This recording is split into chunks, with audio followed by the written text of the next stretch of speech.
When listening to this gospel today, I almost wondered if Deacon Steve turned an extra page because we were already at the miracle and it seemed like we just started the gospel.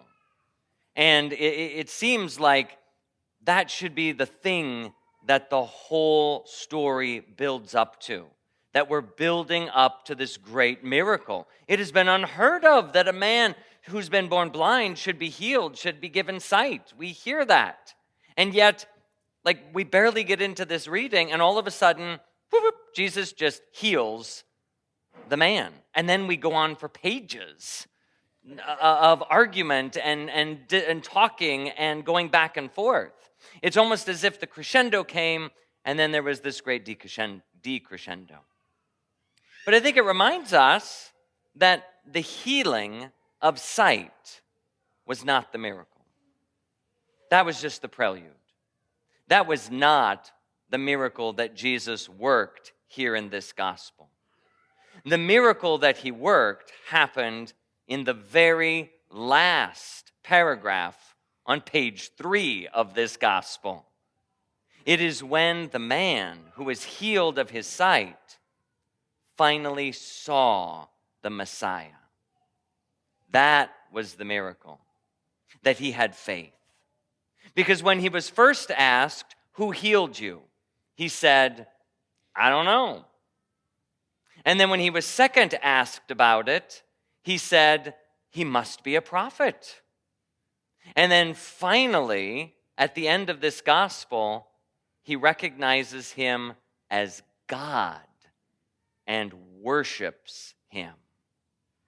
He moves from not knowing who this was at all to thinking he was some great prophet to recognizing him as God himself. That was the healing. That's where the blindness was finally healed.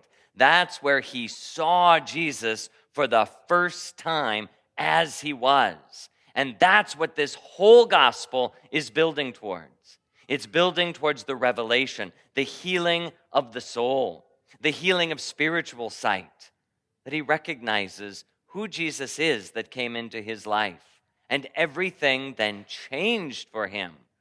He saw, but not did he just see the surface level sorts of things. He saw who Christ was. I think sometimes there's a temptation for us to think that wouldn't it have been blessed to see Jesus with our eyes? Would we not have been blessed to hear what his voice sounded like, to touch his flesh, to feel his handshake or lay his hand on our shoulder or his embrace? Wouldn't it have been amazing to take him in with our senses? And I think there's almost a sort of temptation in that. Because Jesus himself tells Thomas the apostle, "Blessed are those who have not seen." Because Thomas struggled. Thomas saw Jesus.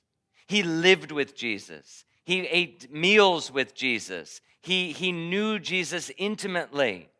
And yet he struggled to believe that this was the Son of God.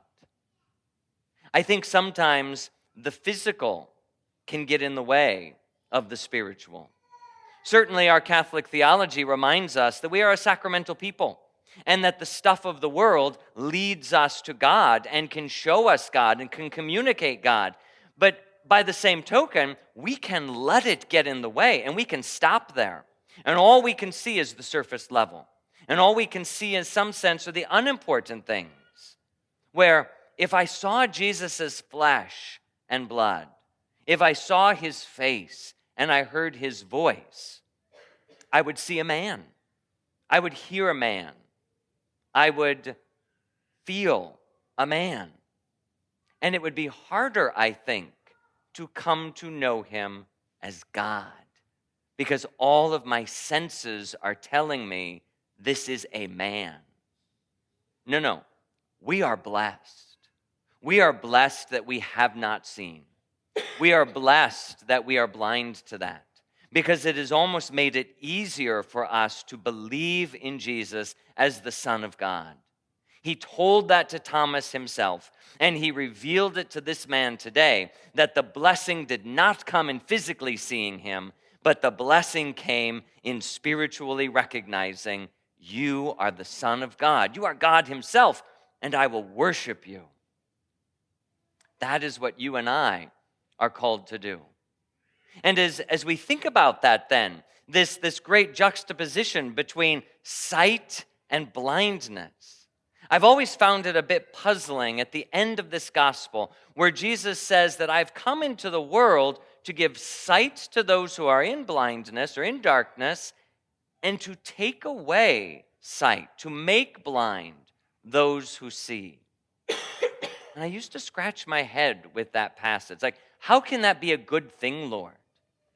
And then it dawned on me that many times I see and hear the things that are least important. And that's what I spend my time focusing on. I see all the little things that aren't right.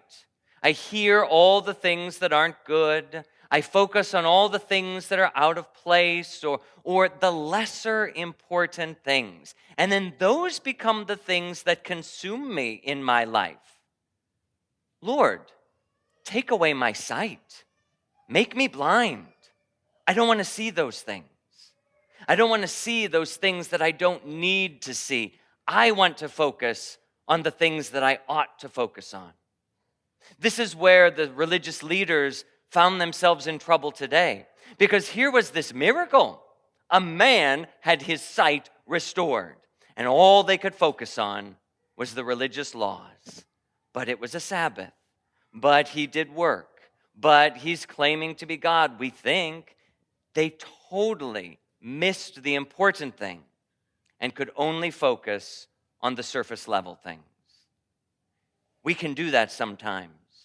We can focus on the things that are less important because they're easier to see or they're right in front of us. But this is where our prayer ought to flip around. Rather than just praying for healing, we also need to pray for blindness. We also need to pray for sickness. And I remember my spiritual director years ago, when I was talking to him in one session, he said, why don't you pray then that thing that you're struggling with, that temptation that's in your life, why don't you pray that becomes distasteful to you? Not just that it is healed, but that it is sickening. And I've never asked God to make me sick before. And yet, that's what the Lord promises. I come into the world to take away sight where it doesn't need to be, to take away flavor where you don't want it to be. The body does this naturally. If you eat something that's bad for you, you will want to throw it up immediately. Get it out of my system. Why don't we pray that our spirit do the same thing? Lord, make me sick. Make me sick to sin. Make me sick to being uncharitable. Make me feel awful when I do the slightest thing wrong.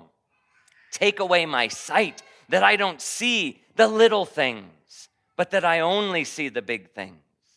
There is a blessing in not seeing. There is a blessing in being sick sometimes. And we have to discern what we need to ask God for today. And so as we hear Jesus grant this spiritual healing and turning the heart and turning the spiritual stomach, we desire that. Here we are in the very middle of our Lenten season. We have just as much Lent ahead of us as we now have had behind us.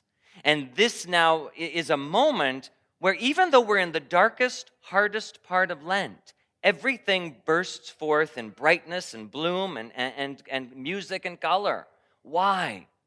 Because we are a people who see beyond the surface level. We are a people who, even in the midst of Lent, know the resurrection. Even in the midst of our trials, know the promise. And we must always carry that with us. Make me blind to all of those things that I don't need to see, Lord, and fill me with the joy of the resurrection always.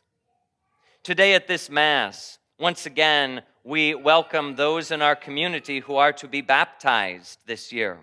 And we offer what's called the second scrutiny for them, to place them before the altar of God, to cast out through exorcism whatever is dark, whatever doesn't need to be there. And we pray God's blessing upon them. As we do that in just a moment, I invite you to do the same thing in your heart. Bring your heart before the Lord and ask Him to cast out what doesn't belong, to make it blind, and then to heal and give sight to where you really need it. We pray not only for those to be baptized, but also for all of us, that we will rejoice like this man to know who Jesus Christ really is.